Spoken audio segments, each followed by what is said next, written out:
Now, let's be honest here. Saving money might feel a little bit impossible, especially if you're in the UK with rising bills. We all want to go on holiday, we all want to go to the restaurant on a weekend, but more importantly, your wages are not going as far as they used to. But there is some stuff you can do to help ease that burden, but it may need a little bit of a mindset reset. Certainly to change some habits that you may or may not have. But we're going to start with the positive stuff, some nice ones that will hopefully help you create more money, invest more, and potentially increase your wealth. And if you like this sort of stuff, please do leave a like. It helps the algorithm. And more importantly, leave a comment. What is your biggest outgoing? Now, the first thing that we need to talk about is obviously categorizing your spending because you need to kind of have some kind of inflow and obviously outflow, and then you've got a bit of a deficit in between that, which is going to help you create some money. Now, in my viewpoint, there's like four real obvious ones, and it's the essentials, which is obviously your rent, your bills, your groceries, all that kind of stuff to live, right? You then got a thing called needs, and that is like the internet, car, work clothing, and basic stuff like that, which kind of you do need it.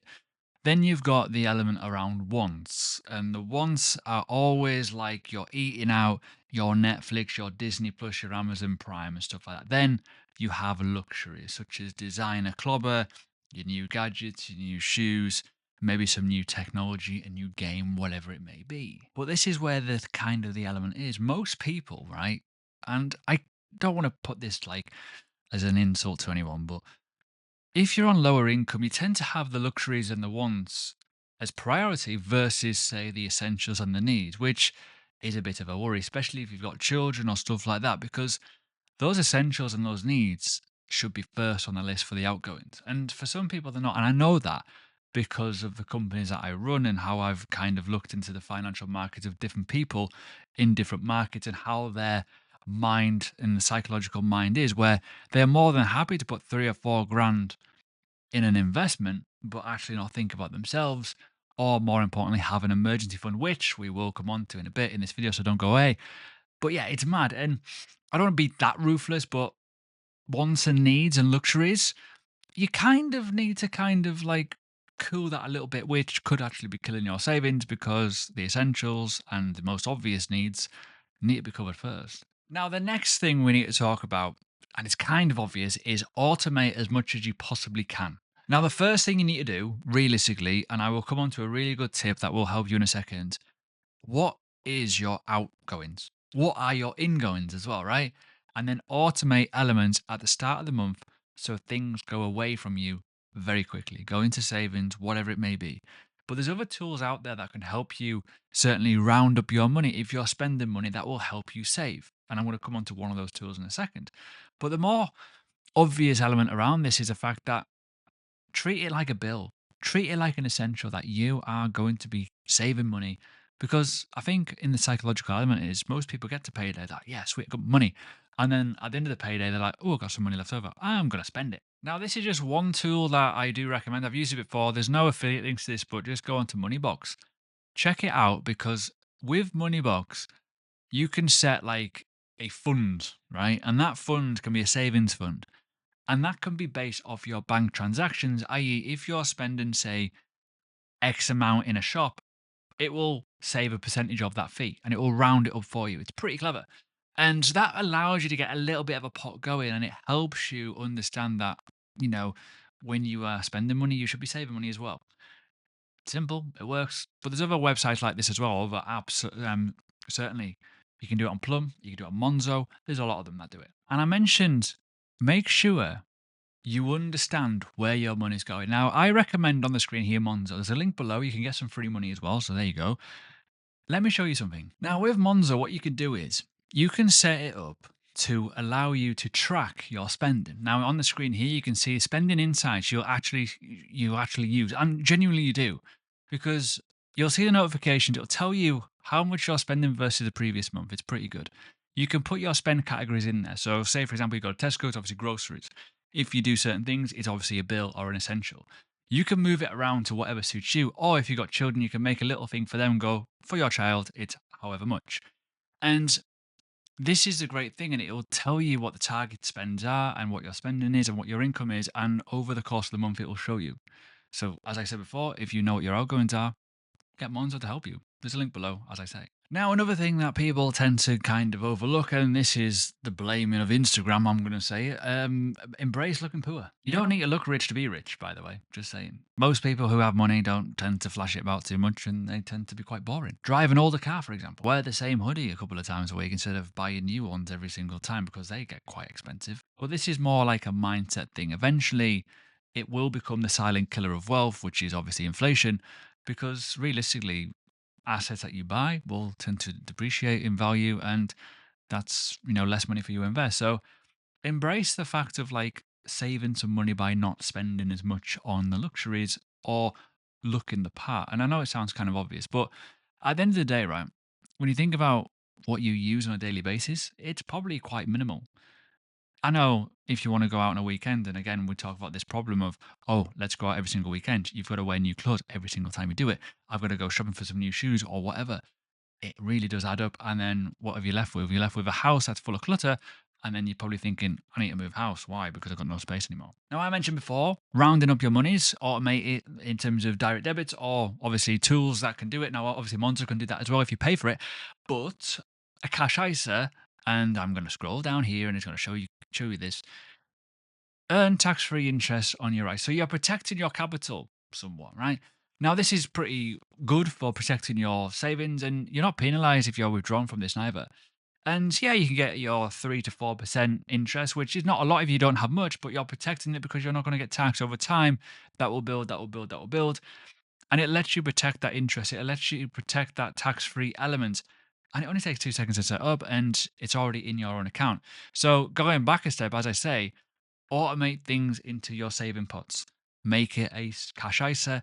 And if you have it all set up, round up your monies and you can spend like normal, get some money back. Now, tip 5, and probably the most important one, is the compound mentality of what you do today will be worth a hell of a lot more in the future. Now, if you imagine, right, your commute to work, you're spending £3, for example, on a coffee.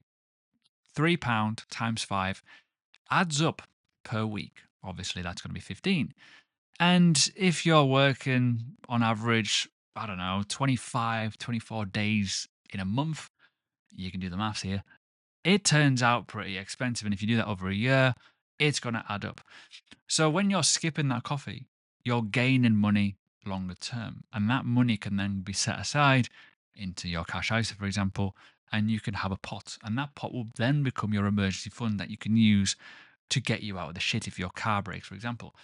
Now, the compound mentality is like normal life. When you're getting fit, you want to lose the weight. When you're getting fat, you are doing the opposite way around, obviously. The compound effect is massive because that one little habit that you do every single day will add up. It may be small, but you may not notice it. But as I say, that little commute to work where you're going to go and buy like a little Greg's every now and again, it adds up. Do you have to do that, for example? Or the certain food that you buy in Tesco, like for me, right, a real life example is pancakes. I used to eat pancakes quite a lot and they're quite expensive. And when you think like you're having 2 pancakes a day and you're adding it all up, wow, that adds up. Especially the ready-made ones you just bung in the air fryer. I stopped doing that because it's a lot of money and there's pointless. I might as well have porridge. So change that little habit because that little mindset switch is pretty quick. And as I say, can be quite expensive if you are looking at certain things. It's the same as smoking, it's the same as drinking, it's the same as whatever it may be that you do on a daily basis potentially, or a weekly basis, whatever it may be, soon adds up. Also, another little tip is kind of the obvious is try and do a no spend weekend, for example, right?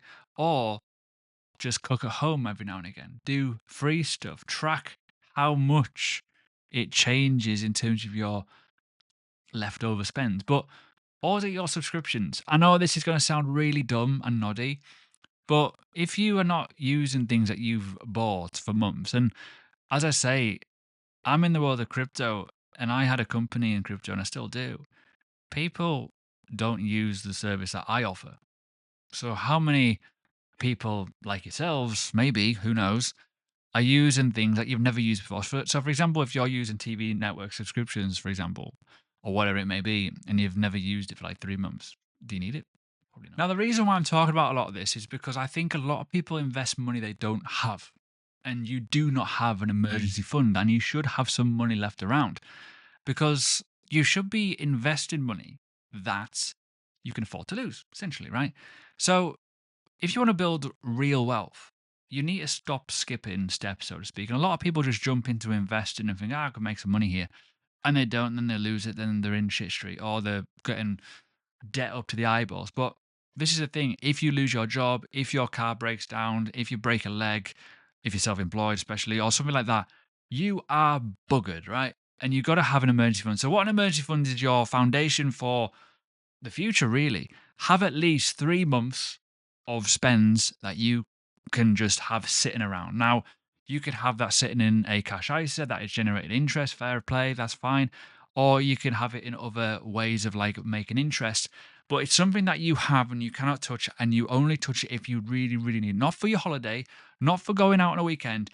It is for when the shit hits the fan, because every single outgoing that is gone has to be automated. It has to be a bill, has to, obviously an essential bill, and all that kind of stuff is then automated, that you are saving money, you are putting money into your emergency funds, or you're putting money into investments, and everything else is going out as it is. So aim for that 3 months at least, because that is when you can start investing, and that investment will become automated.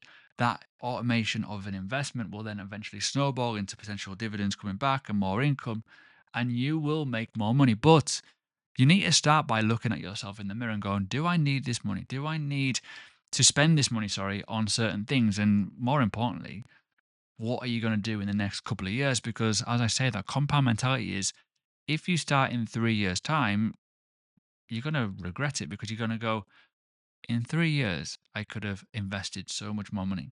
So, yeah, how to save money, looking in the mirror. So, there you go. The truth is, you don't have to earn more to invest more. You just need to be a bit more savvy with what you've got. You just need to double down and think differently and change some habits within the next 30 days. And you might actually start seeing a bigger picture and a better picture for the future. And then it'll snowball. But you just start small. Start very, very small, but be consistent and let the compounding do the thing. Because realistically, as I say, if you're spending £45, for example, every single month on something that, let's be honest, is maybe a coffee, £45 per month for 20 years, you know something? Adds up, doesn't it? If you like this sort of content, leave a like, as always, and I appreciate the comments and love, but subscribe to the channel if you want more.